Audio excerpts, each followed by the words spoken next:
लोग कहते हैं कि जरूरत से ज्यादा सोचना भी इंसान की खुशियां छीन लेता है, लेकिन ये बात पूरी तरह से सही नहीं है। अब मैं ऐसा क्यों बोल रहा हूँ, ये आपको वीडियो देखते देखते पता लग जाएगा।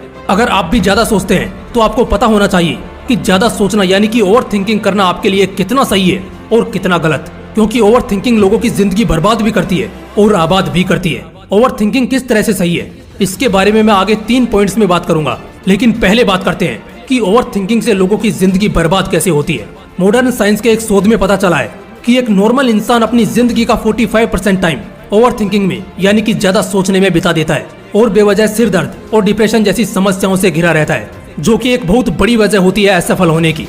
कैंसर की बीमारी 3rd स्टेज में मारेगी, डायबिटीज बुढ़ापे में मारेगी, हाई ब्लड प्रेशर कुछ ही मिनटों के अंदर तुम्हें खत्म कर देगा। लेकिन ओवर थिंकिंग एक ऐसी बीमारी है जो तुम्हें तब तक मारती रहेगी जब तक कि तुम दूसरा जन्म नहीं ले लेते।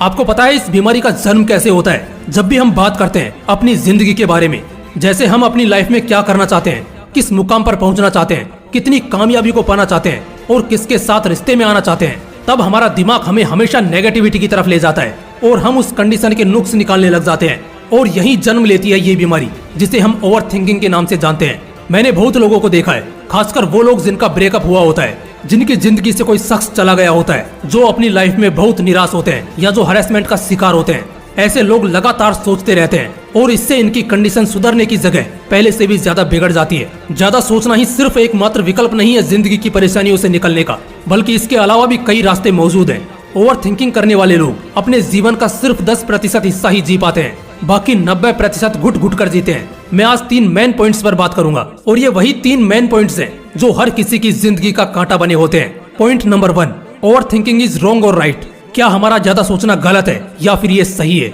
अगर मैं ये सवाल आपसे पूछूं तो आपका क्या जवाब होगा? जहां तक मुझे लगता है आप सभी इसे गलत ही कहोगे।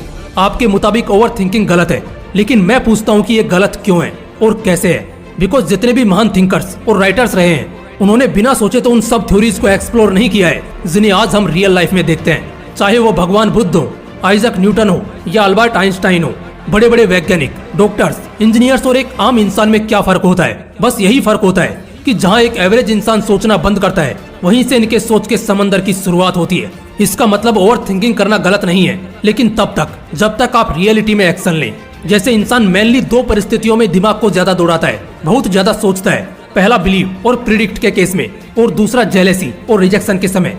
जैसे अगर आप उन चीजों पर बिलीव करोगे जो वाकई में इस धरती पर एग्जिस्ट करती हैं, तब ओवर थिंकिंग होगा ही नहीं। जैसे आपके मम्मी पापा पर आपको बिलीव करने की जरूरत नहीं है कि वो असल में आपके पास हैं या नहीं, क्योंकि वो एक्चुअली में आपके पास हैं। ये सच्चाई है, ये ट्रूथ है। वहीं जब सवाल आएगा आपकी प्रेमिका का, तो आप बहुत सोचने लगोगे और इल्यूजन प्रिडिक्ट करने लगोगे कि वो कब आपकी हमसफर बनेगी, आपकी उससे कब शादी होगी, आपकी उसके साथ जिंदगी कैसे आगे बढ़ेगी और आप उसके साथ कैसे अपनी लाइफ एंजॉय करोगे, जिस बात का प्रेजेंट से कोई लेना देना ही नहीं है। उन बातों को सोचकर या रिपीट करके क्या मतलब है? एक केस होता है जेलेसी या किसी गिल्ट का। बहुत ध्यान से मेरी बातें सुनना, क्योंकि कई किताबों की समरीज को एक वीडियो में घोलकर आपके सामने रख रहा हूँ। ओवर थिंकिंग से अगर बचना चाहते हो तो अपने मन से किसी भी तरह के गिल्ट और जेलेसी फैक्टर को एकदम से निकाल दो, डिलीट कर दो। ये बात तो आप खुद भी महसूस करते होंगे कि जब कभी हम किसी से नफरत करते हैं, किसी को नुकसान पहुंचाने की सोचते हैं, तब हमारा दिमाग रॉकेट की तरह एक के बाद एक थॉट्स की बारिश करने लगता है। इसलिए अगर मन में कोई बात दबाने की कोशिश कर रहे हो तो या तो उसका सामना करो या फिर भूल जाओ, जिंदगी आसान बन जाएगी। अब तुम लोग वीडियो के सबसे इम्पोर्टेंट पार्ट पर आ चुके हो। यहाँ से क्विट करने की गलती मत करना, बस कुछ समय और बड़े गौर से सुनना। अब तक हमने 2 बातों को बेहतर तरीके से समझा। पहला कि over thinking is okay but wrong thinking is disaster.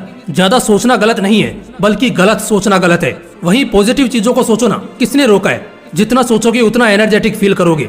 दूसरी बात जिसे हमने अभी सीखा कि हमें हमारे अंदर के गिल्ट को सबसे पहले खत्म करना है। अगर आपके दिमाग में जेलसी और गिल्ट नहीं होगा तो जिंदगी स्वर्ग से कम नहीं होगी। अब बात करते हैं सेकंड पॉइंट की कि how to convert overthinking in a right way. दोस्तों, गलत को जानने से फर्क नहीं पड़ता, बल्कि गलत को सही करने से फर्क पड़ता है। किसी बीमारी को जान लेने से आप ठीक नहीं होते, बल्कि उसका इलाज करना पड़ता है। लेकिन ओवर थिंकिंग नाम की बीमारी से छुटकारा पाने के लिए आपको कोई बहुत ज्यादा मेहनत करने की जरूरत नहीं है, क्योंकि इसको मिटाना नहीं है, बल्कि इसके डायरेक्शन को चेंज कर देना है। हमें हमारे नजरिए को बदल देना है। जैसे अगर आप गलत चीजों के बारे में ज्यादा सोचते हो तो बस इसे कन्वर्ट कर दो खुद के बारे में अच्छा और बेहतर सोचने में, क्योंकि इससे बचना चाहोगे तो लगातार इसी के बारे में सोचते रह जाओगे। लेकिन अगर अपने नजरिए को बदल दोगे तो इसके पॉजिटिव फायदे भी ले सकते हो। अब बात करते हैं थर्ड पॉइंट की। Last but the greatest point in the category of over thinking is, क्या सक्सेसफुल लोगों को ओवर थिंकिंग की प्रॉब्लम नहीं आती? क्या उनकी लाइफ में कभी कोई ऐसा स्टेज नहीं आता जब वो भी गलत सोचना शुरू कर देते हैं? ये पॉइंट एक सवाल है जो मेरे मन में भी आया था, and I am very sure कि अब आप सब भी ये जानने को उतावले होंगे, तो मैं इस पॉइंट को भी आपके सामने रखता हूँ। देखो, प्रॉब्लम्स हर किसी की लाइफ में और अलग अलग है। किसी की लाइफ में फाइनेंशियली दिक्कत है लेकिन फैमिली सपोर्ट है, तो कोई ऐसा है जिसके पास पैसा तो खूब है लेकिन वो अपनी जिंदगी से खास खुश नहीं है। अब क्योंकि ओवर थिंकिंग जो है ना, वो बताकर तो आपके दिमाग को नहीं घेरता, इसी वजह से ये सक्सेसफुल लोगों को भी नहीं छोड़ता। लेकिन इस पर ज्यादा सोचने और रिएक्ट करने से बेहतर वो लोग इसे अवॉइड करना सही समझते हैं, क्योंकि वो ये बात अच्छी तरह से जानते हैं